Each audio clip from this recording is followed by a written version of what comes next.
আজ তোমাদের সাথে শেয়ার করব ভেজ সয়াবিন পোলাও, যেটা খুবই সহজভাবে এবং কম সময়ের মধ্যে তৈরি হয়ে যাবে।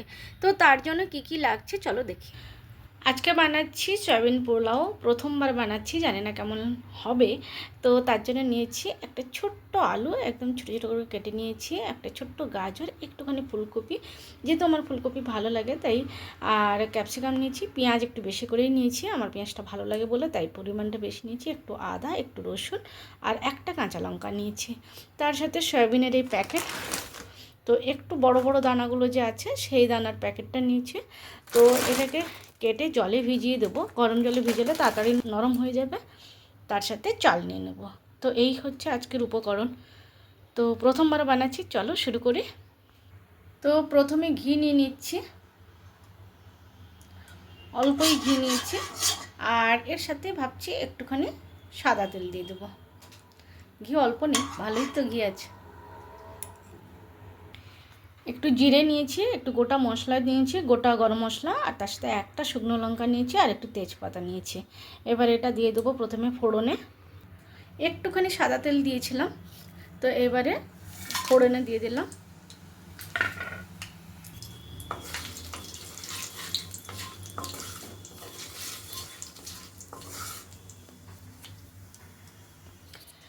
আদা রসুন অপশনাল, দিতে ইচ্ছেলেও দেওয়া যেতে পারে, না হলেও না, সেই জন্য আমি আদাটা একটুখানি নিয়েছি, অল্প করে নিয়েছি, কিন্তু পেঁয়াজটা একটু বেশি করে নিয়েছি। চলো এবার আগে পেঁয়াজ দেবো, তারপরে আদা রসুনের পেস্ট দেবো, তারপরে সমস্ত মশলা দিয়ে নাড়াচাড়া করব।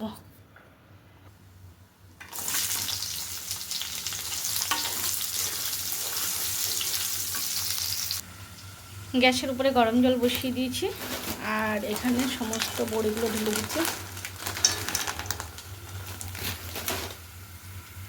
অল্প বড়ি দিয়েছি, জলটা গরম হয়ে উঠলে বন্ধ করে দেবো।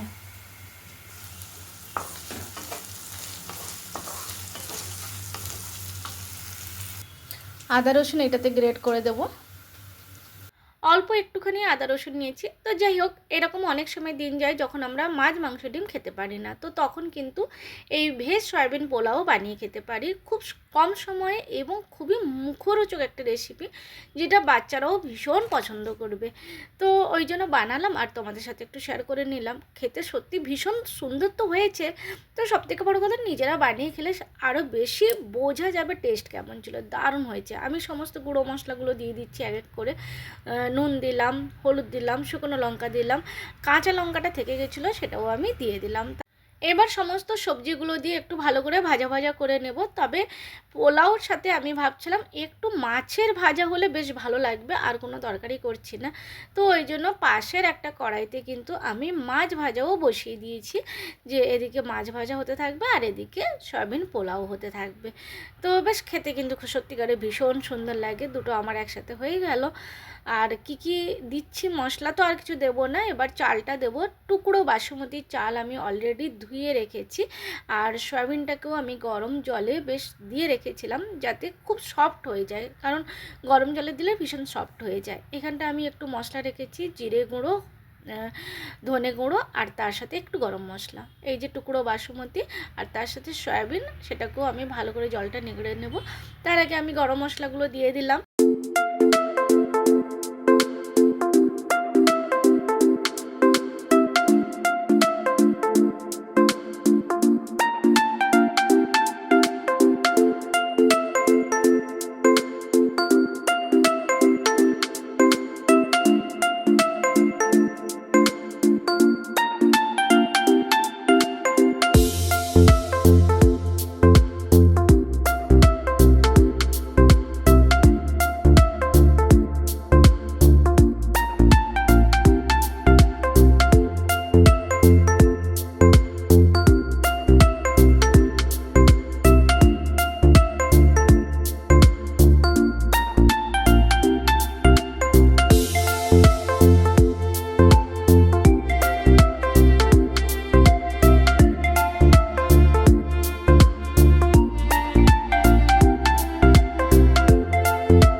দেখতে তো ভীষণ সুন্দর হয়েছে, কিন্তু ভাতটাও একদম ঝরঝরে হয়েছিল, এরকম নয় যে লেগে লেগে বা চিপকে গেছে, ওরকম নয়, ভাতটাও ভীষণ ঝরঝরে হয়েছিল। তবে ধনেপাতা মটর দিতে আমি ভুলে গেছি, আমি রেডি করে রেখেছিলাম, সেটা দিলে আরও বেশি ভালো লাগতো। তো যাই হোক, এটাও কিন্তু ভীষণ সুন্দর লাগছে, মাছ ভাজা দিয়ে গরম গরম সয়াবিন ভেজ পোলাও, দারুণ লাগলো। তোমাদের কেমন লাগলো কমেন্টসে জানিও। টাটা বাই বাই, সবাই ভালো থেকো, টাটা।